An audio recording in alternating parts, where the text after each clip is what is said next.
In this video we'll be rebuilding the Burman CP Gearbox from the Matchless G3L WD.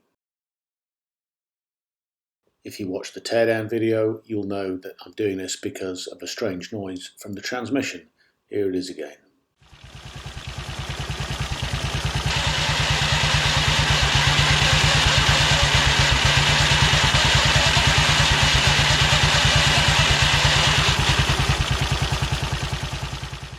In my case, the problem was the bearing for the main shaft of the gearbox, and it was rotating in its housing here, which you can see is all scratched up with witness marks. But there could be a number of problems that would require you to tear the gearbox down and reassemble it. So hopefully this video will be of some use to you, even if your symptoms are different. I bought new bearings for the main shaft for each end. They were relatively cheap, and they're a very tight fit when you put them in, so I popped them in the freezer for a day or so to make it slightly easier to get them into the housing. Now with the housing all cleaned up, I'm adding some bearing strength Loctite. And now we put the new bearing in using that advanced engineering technique of twatting it with a socket and a hammer. You'll notice that this bearing is sealed, which should make it maintenance free and longer lasting.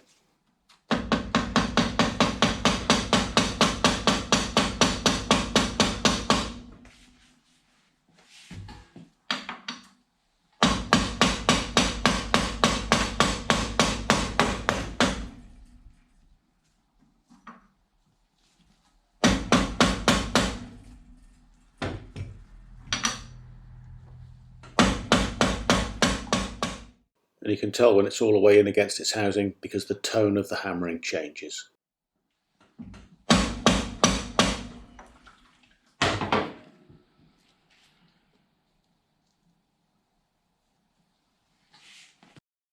The smaller bearing at the other end of the main shaft on the inner case pushes out with finger pressure. This smaller bearing takes much less load than the main shaft bearing on the other side of the gearbox, but I still take care to clean the housing, apply the glue and press it in carefully. You may find if you look at your gearbox that this bearing has some form of retaining washer and spring clip on it. Mine didn't have one, which I was a bit surprised about, but it didn't seem any the worse for it. Next we insert the driving gear, and this is another component that benefits from some time in the freezer because it's a really tight fit, and we push it in from the right hand side.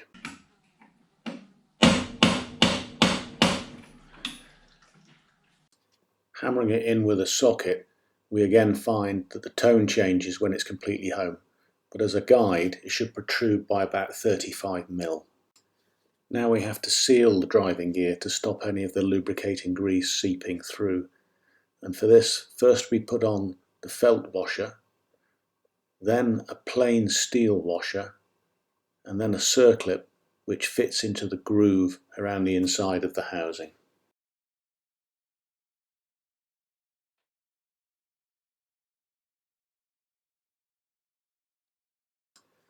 Now you can buy a modern replacement seal instead of all of this, which is so good that it will hold oil in the gearbox and you can lubricate it with that instead of grease, which can be fiddly, and indeed I bought one, but I couldn't quite see how it all went together, so in the end I bottled out and just put it back together as it was when I dismantled it. Now we fit the gearbox small sprocket. First of all there's a spacer, quite a thin one, and then one that's a little bit wider that goes on top of that, and then the sprocket itself with the proud protruding bit facing towards you. That goes onto its spline so it can't rotate on the shaft, and then the bit that was missing when I took it apart, this locking washer, the tabs of which will fold over to keep the nut in place. And finally the nut. Now at this stage we'll only do the nut up finger tight. That will allow us to get some chain tension on later and tighten other things up, but finger tight's good enough for the moment. And now we're ready to assemble the gearbox before we put it back, so we need some workshop essentials, the photographs that we took when we took it all apart so we know where all the gears go, and a nice cold glass of cider. So after much head scratching, this is how I think the gears go. So here's the lay shaft, which I think is symmetrical. Doesn't seem to make any difference which way I do this. So first we've got this sort of double one here. Again, that's symmetrical, I think, but I'm putting everything so that the numbers face me. That says 18. That goes on the middle there. And then next, we've got one that says 27, and that's got to go so that this one can fit inside it. Like that. And then the end one is a 20, and that goes over the spline like that. Next, we've got this big one here, which has got two numbers on it, 32 and 18, and we want the protrusion facing us and the recess so that sliding gear can go into it. Like that. So the sliding gear can be in that one or that one to alter the drive. And then this one is a 23, and this just slots on the end, and that's the last gear on the lay shaft. Now the bottom fork goes into the sliding gear there, and the top one goes onto the sliding gears that go on the main shaft, like that. And that is how the gears go together. The third gear, which was the first thing we removed, once we've got the main shaft on, that will go on here, and that's so arranged that it can actually fit that gear inside it, like that. And that's how they go. And now the whole gear ensemble can be gently coaxed into position with the main shaft lining up with the drive gear and the other two shafts going into their little bushes. Now when you put it in, because it isn't being held from the kickstart side, it will kind of all relax a little bit and look a bit higgledy-piggledy when it goes in, but that's fine.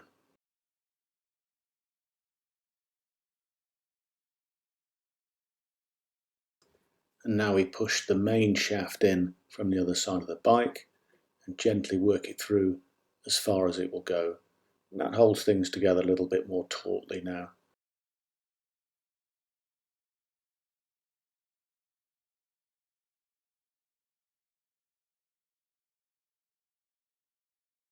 But still, the lay shaft, the bottom one, will seem to be a little bit relaxed and low as it settles in the case.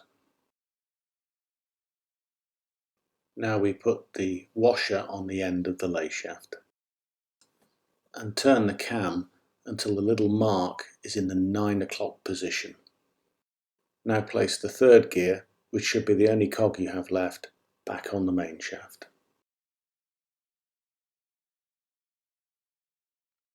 Next we fit the spring and the grub screw that put pressure against the camshaft pawl. Now I obsessed for ages about why this wasn't locating into any of the grooves on the cam, and it doesn't. It just kind of sits on the shaft between grooves.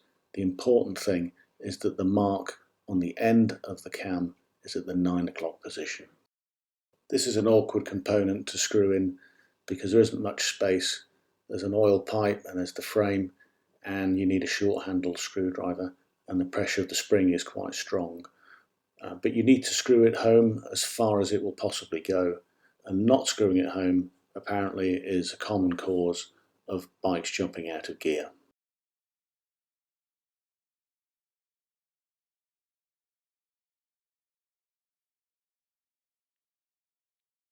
And now I'm cleaning up the face of the gearbox shell with some brake cleaner and a brass brush to make it ready to accept the gasket.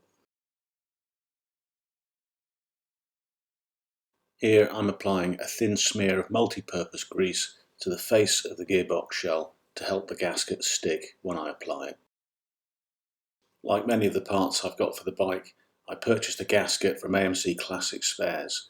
Now Steve Serby, who runs that, is absolutely brilliant. If you call him up and talk to him about the part, he'll give you advice. He's an enthusiast. He runs bikes like this himself, and everything I've ever ordered from him has arrived the next day really well wrapped, which is great when you don't want to be stuck waiting for parts.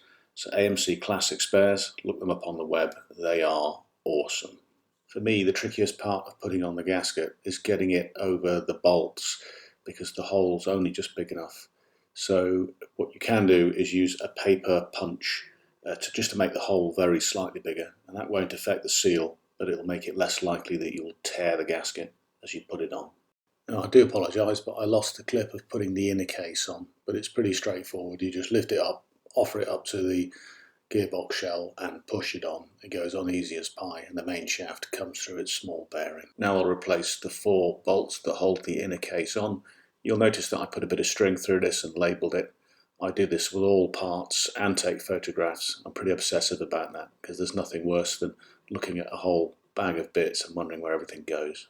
This might be a good moment to pause and just look at the different components while we can.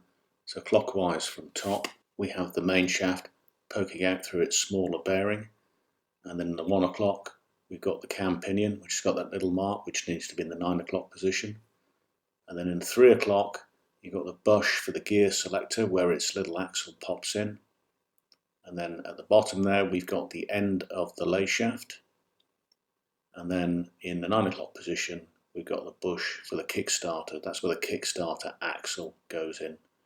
Now the pinion for the kickstarter, the little cog, goes on the end of the main shaft, and that's what we'll put on next. First there's a washer that goes over the main shaft, and that stops the spring which is going on next from interfering with the bearing. And then we've got the kickstarter pinion assembly, which consists of a spring which goes over a cylinder, and then you've got a pinion and then a nut that goes on it, and the pinion has got a serrated edge, and that needs to face the nut because it interfaces with it. Now when you try and tighten this assembly up, of course it wants to rotate, so a good little dodge here is to go around the other side of the bike and attach the clutch basket. It doesn't need all of its bolts and everything, just attach it so you can grab hold of it, maybe jam a screwdriver in it if you like, and that'll give you just enough of stopping power to torque it up on the other side. Now my clutch cable adjuster was broken when I disassembled the bike, where it goes into the back of the gearbox case, and you can't buy the clutch adjuster on its own, because once the cable's through it, the end of it is soldered on. So I bought a complete new cable and I need to take the old one off in order to fit it.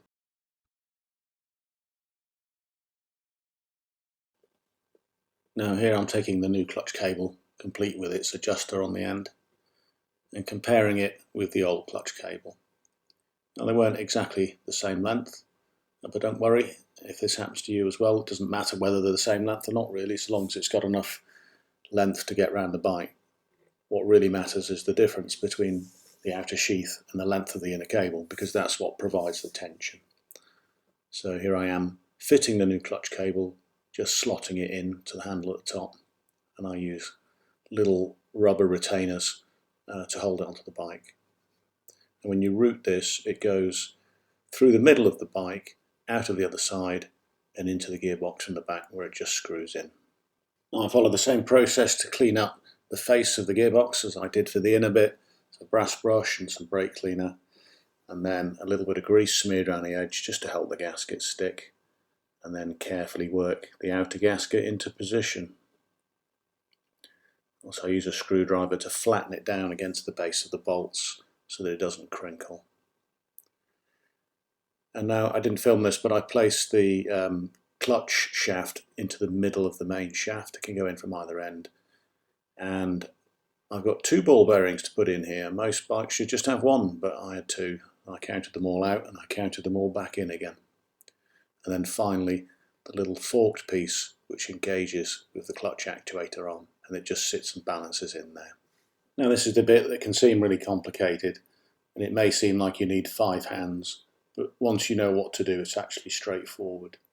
So looking at this picture, just ignore the fact that I've put the spring box onto the gear selector shaft, and look at the gear selector mechanism, which has got a ratchet and a little mark on it, and that mark should line up with the 9 o'clock mark on the end of the cam. That's the first important thing to get right. Now this is the point where we should put the spring box onto the gear selector shaft, and as it goes on there's a little spigot, and you can just see the end of it underneath my right thumb when I put my hand on just here, and that goes into a recess in the other piece that's already on the bike, and that holds everything nice and centered, and then put on the plate that covers the back of the spring box. Now, leaving that in position on the bike, turn your attention to the Kickstarter case and put the Kickstarter ratchet with its spring into the case.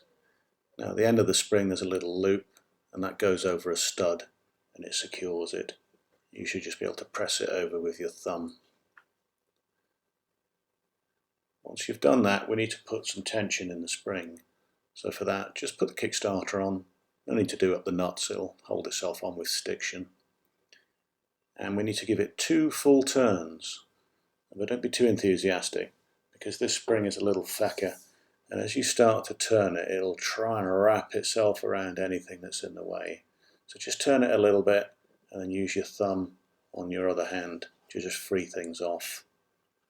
It'll try and go over studs, it'll try and go loop around itself, it'll stick on anything it can see in there.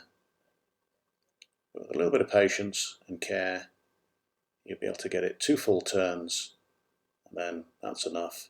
And now you have to try and hold this in one piece. Don't worry about where the kickstart lever is, because we'll reposition that later. Now this is the bit that seems ever so slightly counterintuitive. Having carefully positioned that spring box and the mechanism behind it and the rocker pull on the bike, pull them off the shaft and put them into the kickstart case. There's a nice little spigot there which goes into the back of the spring box, and that holds everything steady. Only when you've done this is it safe to then put the kickstart case back on the bike. You can also help to keep things steady by just fitting the gear selector pedal over the end of its shaft, and you can see I've got my right thumb over it here, and that just helps keep everything absolutely steady as you work the case onto the bike. And as you push everything onto the bike, look down through that little hole at the top there where the grease goes in, and the clutch actuating rod should line up between the fork of the thing that you put in on the end of the clutch rod. They should just line up nicely together. If they don't, then just take it off and try again. Now do up the 5 bolts that secure the kickstart case.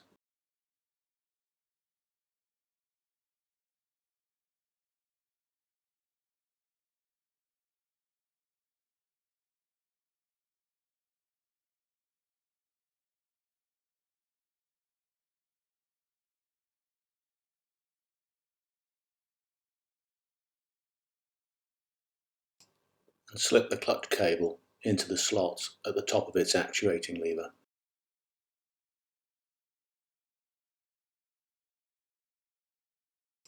You'll want to position the kickstart lever so it's in about the 11 o'clock position as you look at it from the side of the bike. You can always move it if it's not quite right.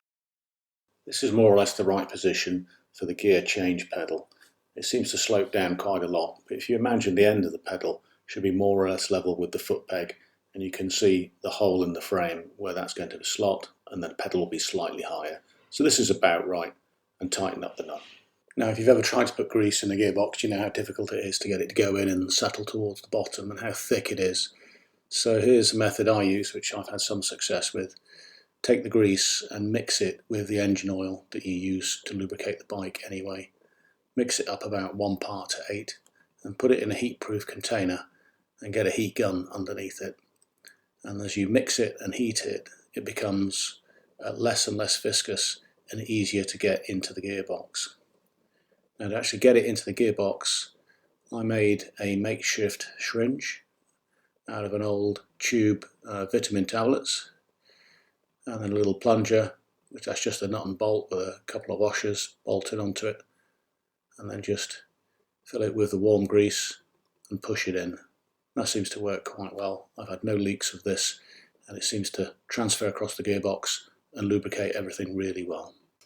The next stage is to put the drive chain on, and the reason we do this is so that it'll hold the gearbox sprocket still while we tighten various things up. But do yourself a favour here and loosen the adjusters on both sides of the bike, and then the nuts on either side of the main wheel, the rear wheel rather, and then move the rear wheel forward to give yourself a bit of space so you don't struggle when you put the chain on.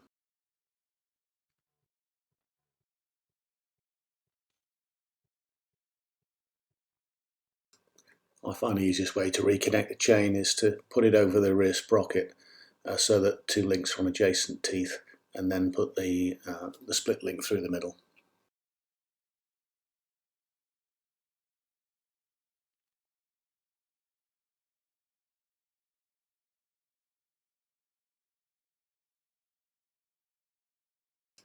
When you put the little clip on it to hold it all together, make sure that the round blunt end, i.e. not the open end, is pointing in the same direction as the chain goes.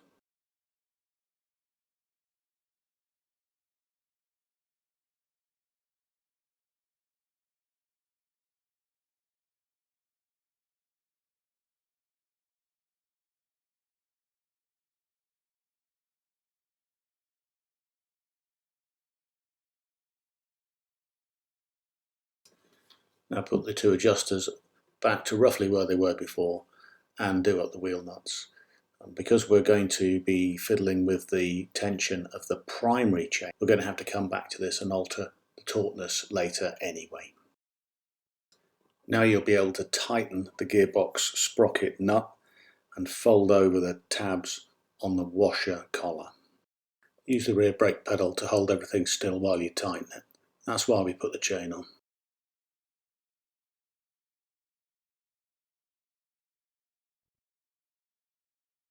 Position the chain case on the left hand side of the bike. You'll notice the clutch cable just above it. That's going to sit between the chain case and the main engine block.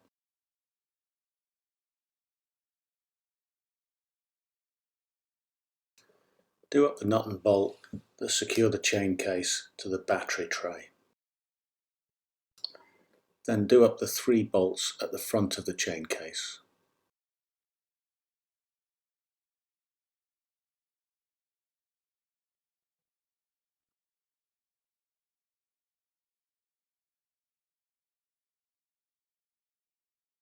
The dynamo sprocket has a little semicircular piece of metal which is a key, and that goes onto the dynamo sprocket axle before the sprocket itself, and it's important to locate this carefully because it helps to hold the sprocket in place.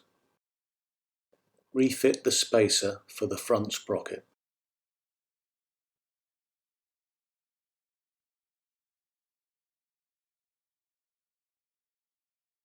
Now refit the front sprocket, the dynamo sprocket, and the chain that goes between them as one component.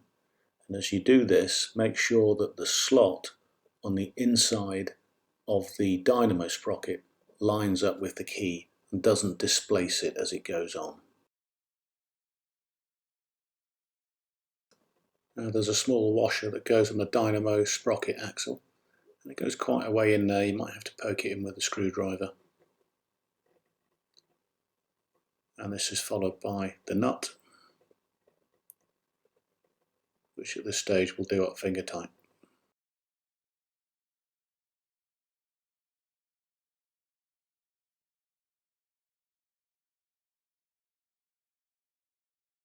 Now you have to hold the dynamo sprocket at the back with a special tool. It only costs a few quid because most spanners are too thick to get back there. The tool has a dual use. The 2 little forks on the end there are for holding the clutch spring nuts when you do them up.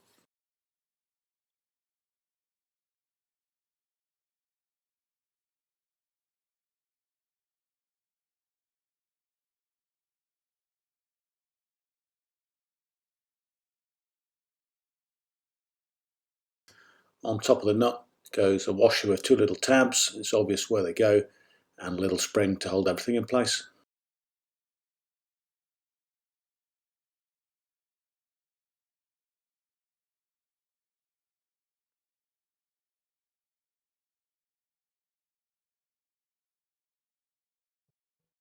to the front sprocket now, and this weird looking thing is the cam shock absorber. That goes on and it mates in with its partner. That's followed by the spring, and then a cup-shaped washer, and then the front sprocket nut itself.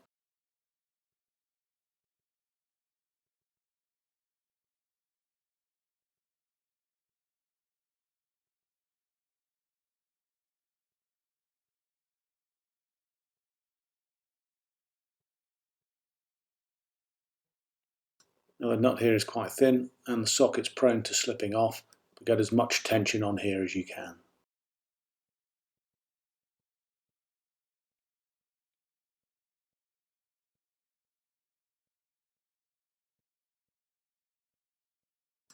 Now to the clutch.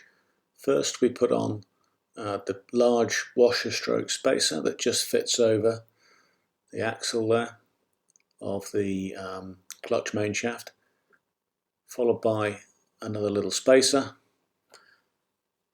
And now, because the next thing we're going to do is put the roller bearings on, just apply a little bit of grease and this will help them to stick.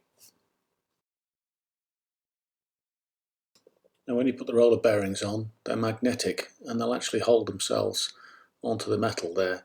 And if they don't, if they appear to push away, then remember they've got a north-south pole, so just turn them around and put them on the other way and it'll be fine. And it looks physically impossible, but if you're careful as you do it, you'll easily be able to build up all 24 roller bearings in a nice neat circle. Once you've done that, then with great care put the clutch basket over the whole arrangement. When that's neatly in place, there's a washer that goes over that to stop the roller bearings falling out.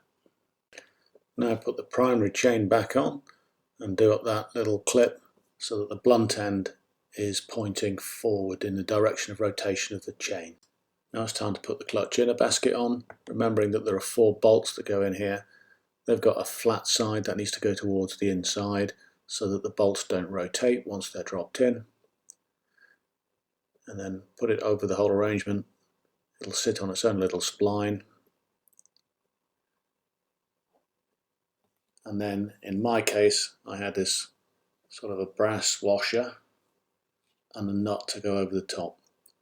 I'm not completely convinced that my clutch assembly isn't a little bit later than the rest of the bike, so if yours looks different then just reassemble it in the order in which you took it out, but this is how mine came.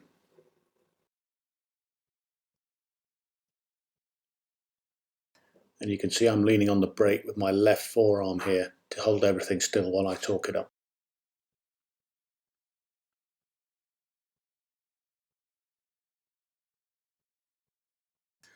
And finally we're putting the clutch plates in, the pressure plates with the blank ones and the friction plates, the ones with the friction material. Now yours might look slightly different to mine. I attribute this to mine probably being a post-war clutch, but the principle is the same. It's pressure plate, then friction plate, then pressure plate until they're all in, and you should have a pressure plate at either end when you're finished.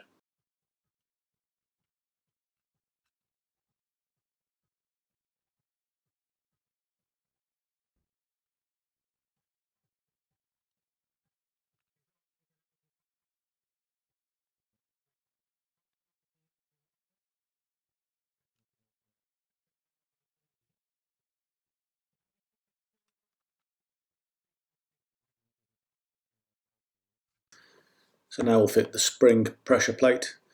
Before you place it over the clutch, there are 4 little cups that go into each of the holes, and this provides a nice tight space for the springs themselves and the nuts to sit in. But don't forget, as I nearly did, the clutch operating rod, that needs to be in there running through the middle. Then offer up the spring pressure plate to the clutch, making sure the clutch operating rod goes into the little dimple right in the middle there. And once you've done that, take one of the springs with the nuts on it and offer it up to the hole, and then take the tool and you have to press it in and then rotate it until it bites, and then screw it in just a little bit before working on the others. And as with most arrangements when you have lots of bolts. Work to the opposite bolts and try and tighten them up gradually so that one doesn't get more stressed than another. Once you've done up the clutch spring adjusting nuts, which you should go all the way home as tight as they will go, then unscrew each one 4 complete turns, and that puts the spring in the optimum preload position.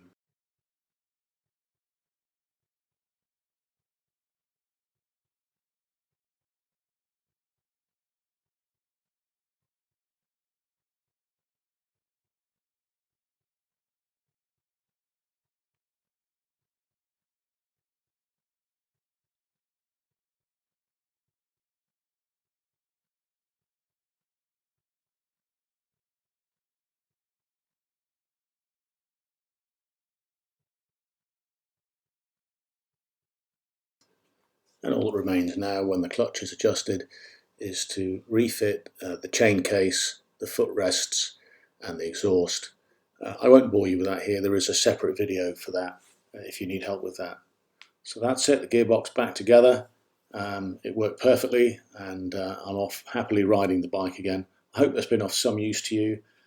If I missed anything or got anything wrong, please do get in touch. I will definitely correct it. If you know a better way of doing it, I'd really like to know about it. And here now is a summary of all the steps.